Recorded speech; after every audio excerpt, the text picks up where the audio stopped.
judges, fellow parishioners, speakers, and Father Nick, good morning. Today I'm going to talk to you about bread in the Orthodox Church. I've selected this topic because bread is my favorite food group, so naturally I was interested. Bread plays an important role in the Orthodox faith. From communion to fellowship to Easter, you can always find bread in the church. I will take you on a brief tour of the role of bread in the Orthodox faith. Our tour begins with Holy Communion. In the sacrament of Holy Communion, bread is transformed into the divine body of Christ. When blessed and mixed with wine, the divine blood, it is given to the faithful for forgiveness of their sins.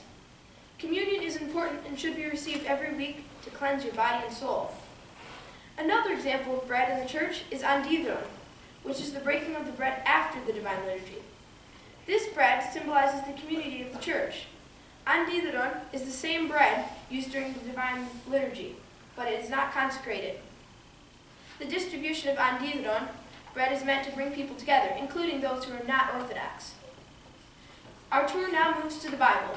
Many of you may remember the story of the 5 loaves that fed 5,000. In this story, Jesus had many people following him, asking to be healed. As the people were led out of the main city, they began to grow hungry. The disciples had only brought enough food to feed themselves and Jesus.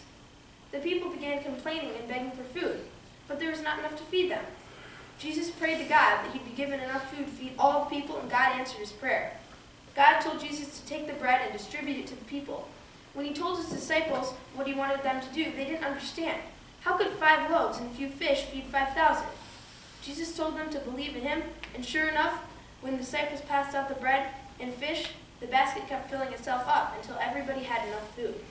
This is only one of the many Bible stories that mentions bread. Next, our tour moves to the New Testament.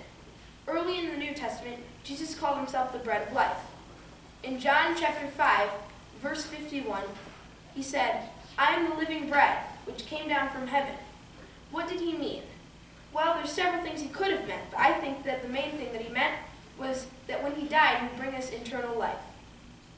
I think that the most important time bread is used is during the Last Supper.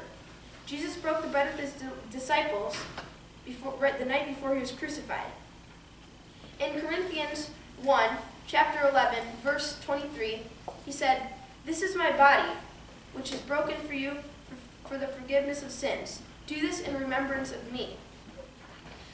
We have come to the end of our brief tour. It is important to remember that accepting the offering of bread while at church means that we offer our lives to God. It is also important to remember that we should make an offering too. We should all try to take the making of prospero, which means an offering to God. In the Greek Orthodox Church, bread is an important reminder that God is part of our lives each and every day. Thank you.